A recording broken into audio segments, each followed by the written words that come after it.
Bacaan pertama, bacaan dari kitab Yesaya. Bersukacitalah bersama dengan Yerusalem, bersorak-sorailah karenanya, hai semua orang yang mencintainya, bergiranglah bersama dia segirang-girangnya, hai semua orang yang berkabung karenanya, supaya kamu mengisap dari susu yang menyegarkan dan menjadi kenyang, supaya kamu menghirup dan menikmati dari dadanya yang bernaas. Sebab beginilah firman Tuhan, sesungguhnya aku mengalirkan kepadanya keselamatan seperti sungai, dan kekayaan bangsa-bangsa seperti batang air yang membanjir.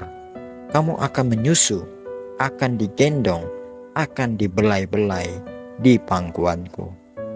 Seperti seorang yang dihibur ibunya, demikianlah kamu akan kuhibur. Kamu akan dihibur di Yerusalem. Apabila kamu melihatnya, hatimu akan girang, dan kamu akan seperti rumput muda yang tumbuh dengan lebat. Maka tangan Tuhan akan nyata kepada hamba-hambanya. Demikianlah sabda Tuhan. Syukur kepada Allah.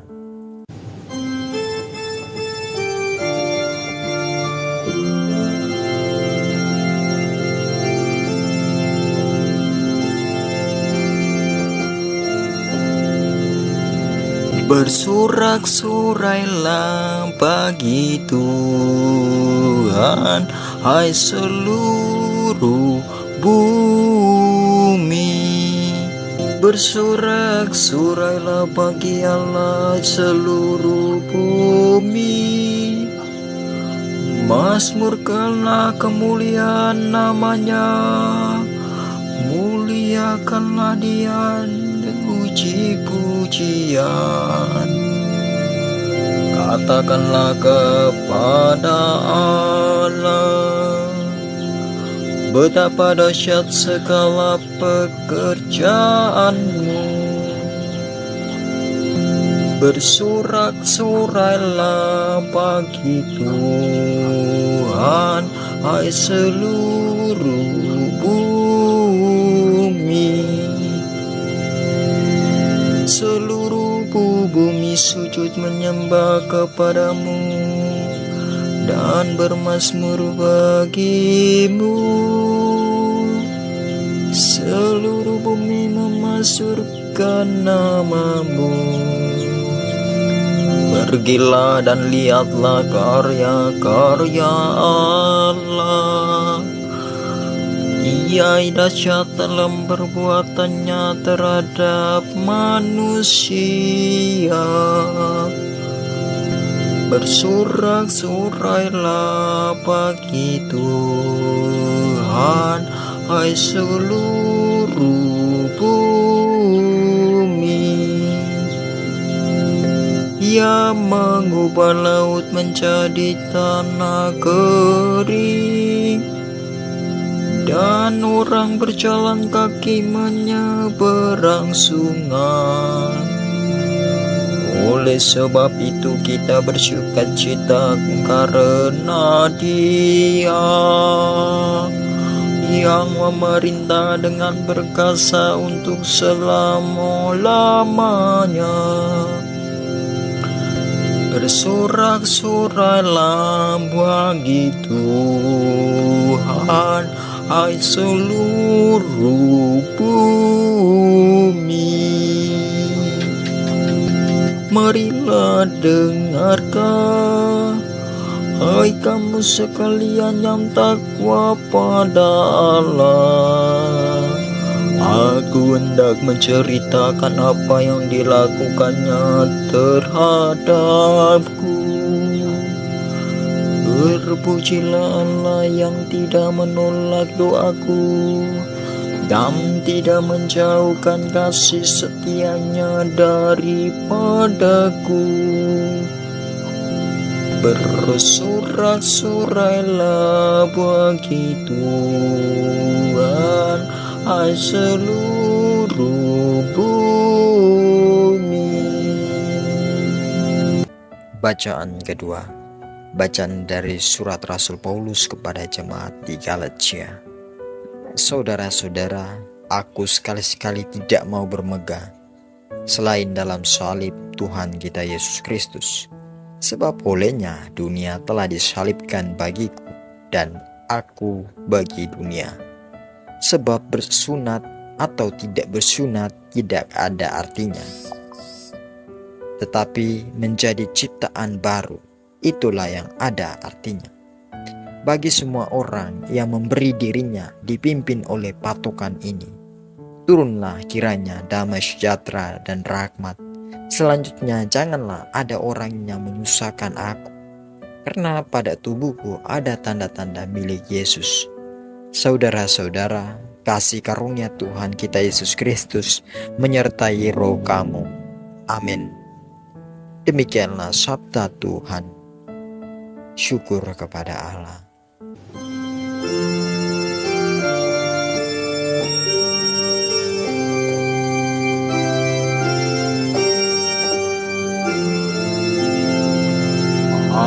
Haleluya, haleluya, haleluya. Hendaklah damai sejahtera Kristus menguasai hatimu, dan perkataan Kristus diam di antara kamu dengan segala karyaannya.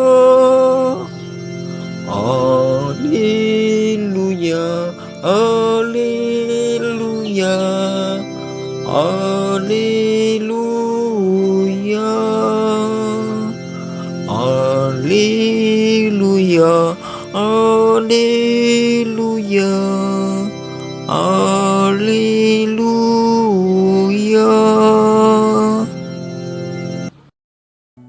Semoga Tuhan beserta kita sekarang dan selama-lamanya. Inilah Injil Yesus Kristus menurut Lukas. Dimuliakanlah Tuhan.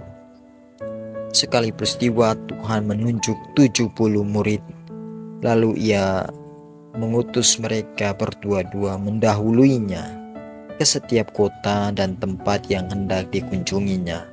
Katanya kepada mereka, "Tuayan memang banyak, tetapi pekerjanya sedikit. Sebab itu mintalah kepada Tuhan yang mempunyai tuayan, agar ia mengirimkan pekerja-pekerja untuk tuayan itu.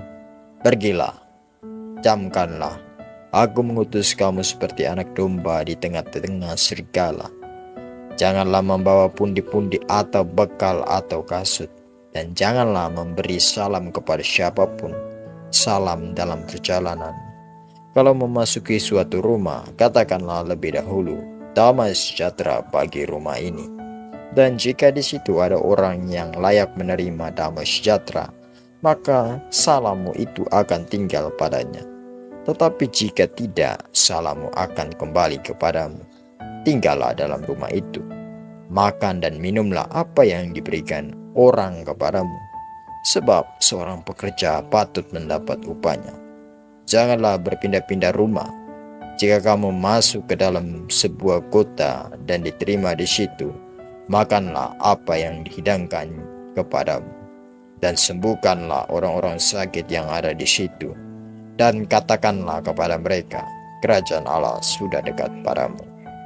Tapi jika kamu masuk ke dalam sebuah kota dan kamu tidak diterima di situ, pergilah ke jalan-jalan raya kota itu dan serukanlah juga debu kotamu yang melekat pada kaki kami kebas di depanmu. Tetapi ketahuilah ini, kerajaan Allah sudah dekat. Aku berkata kepadamu, pada hari itu Sodom akan lebih ringan tanggungannya daripada kota itu.